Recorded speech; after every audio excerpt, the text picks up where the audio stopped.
Good evening. We begin tonight with all eyes on Florida's Gulf Coast, where people are rushing to escape the path of Hurricane Milton. Evacuations are in effect in coastal zones in the Tampa Bay Area, home to millions, with interstates gridlocked as folks try to make their way to safety before the monster of a storm, still a Category 5, is forecast to hit on Wednesday. Those who are not under evacuation orders are now being told to have enough supplies to last at least a week without power or water. State crews also have had their hands full cleaning up debris from Hurricane Helene to keep it from being blown around or carried off by the storm surge.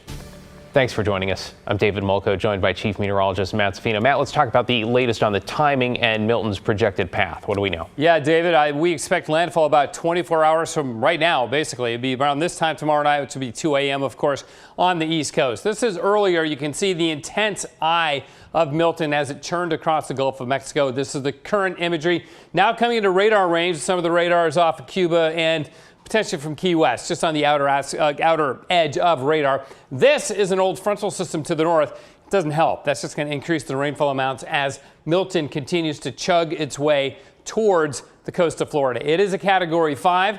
Winds sustained at 160, gusting to 200. Pressure has come up a little bit, but it's still incredibly low. And you can see the path takes it right towards Tampa Bay still. This is the official Hurricane Center forecast track, which is a really bad scenario for Tampa itself. Now, if it goes a little bit farther south, Tampa will do better. Fort Myers and Port Charlotte will do worse. Look at this, still a Category 4 over the middle of the Florida Peninsula, and finally a 1 off the East Coast, which will also get storm surge issues as it moves on up to the north, and also incredible flooding rains. These amounts are probably maybe as low as half of what will actually fall as the models struggle to forecast tropical rainfall. This is the storm surge forecast, and look at these colors. We're into the reds here. I mean, this is easily a 15-foot storm surge in parts of Tampa Bay and then down the coast of Florida. That, of course, will be the big issue. It's always the water that causes the most damage and destruction. So landfall tomorrow night, again, about 24 hours from now, 10 to 15-foot storm surge on that central west coast of Florida.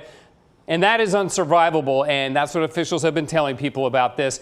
Damaging storm surge also, as I mentioned, on the east coast of Florida. Coming up in a bit, we'll talk about the climate change component of this as we see record heat in the oceans. David? Not the news anyone wants. Thank you, Matt.